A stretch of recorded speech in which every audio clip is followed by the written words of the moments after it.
Hi, I'm Miles and this is Auto Minded.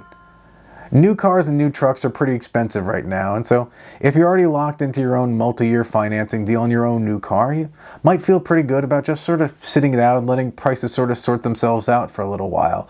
But I'm here to tell you really should be checking on your positive equity, and in fact, I'll be giving you a few tips to really help you sort of explore that. But the reason to really check in on this is because it looks like right now it might be going away soon. You see, if you've only been financing cars since the pandemic, well, you don't know that unfortunate feeling of basically being underwater in a car from the moment you leave the lot to the moment you make that last payment.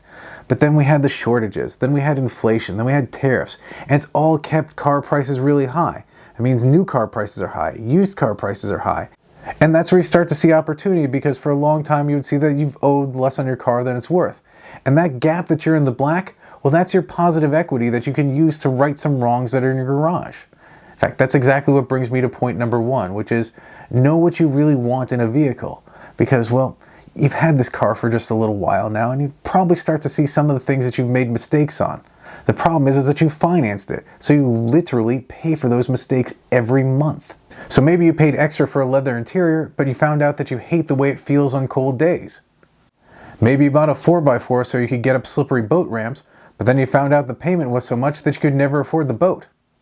Or maybe you bought an F-150 and really your heart wants a Mustang, and so you use positive equity as a great way to get rid of features or styles or anything else that you didn't really want.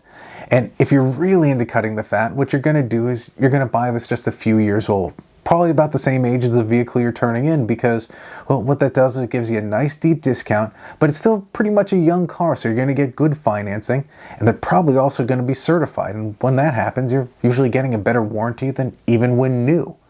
So that gets us to point number two, which is know your value, because right now we now understand what we want, and now's the time to understand what we actually have to work with.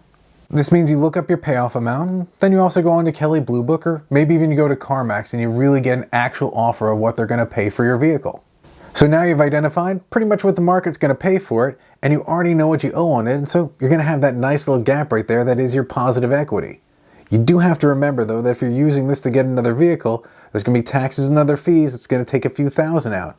But if you're lucky, there's still a chunk of change in there. And what that's really going to do for you, you're going to start to see that scenario where you can get out of a vehicle that doesn't really work for you, you cut out a lot of the fat, and then you get into something that you like a little bit better, but you really love the fact that you're putting little to no down and your monthly payments are much less.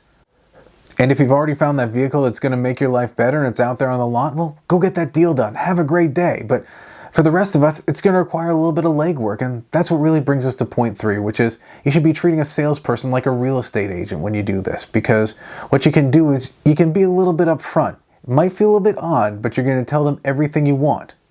This can be more than the model. It can even be the year range, the features, or even the color. So let the salesperson earn their commission by finding the vehicle for you. Well, quite frankly, I'm talking about being very open with the dealership, so you really have to remember that that place is built to put a lot of pressure on you. And the overall thing to always remember, always remember, is that the final decision is yours. Because sometimes if you're in the wrong place or the system's kind of working against you, you're going to find things where somebody may give you, the right ideal vehicle, but it's the wrong color. Or maybe they're just going to tell you they can't find it at all. And that's just because they're going off in a different avenue. It is your decision to decide if it's right or wrong. And that also goes to the other part of it, because the right salesperson, they're going to want to get to know you. As long as you're not trying to have a conversation with them on a busy Saturday, you're a viable lead. You're somebody who's going to put one up on the board for them. Now, I know a lot of what I've been talking about pretty much talks about going to one dealer, and sometimes it's pretty good to just be staying on brand with whatever the car that is that you're turning in. But quite frankly, you can do it to multiple dealers, or you don't even need a dealer at all, because remember, CarMax would actually pay you for that vehicle, and so you take that positive equity as cash, go to your bank, get a loan, go onto Facebook Marketplace. Okay, all this really is just recognizing what positive equity can really do for you if you're in long-term financing and unhappy, because, well, this tool has been around for a little bit too long that we might be taking it for granted. And it's good to recognize it now because it might be going away soon. Thank you for watching.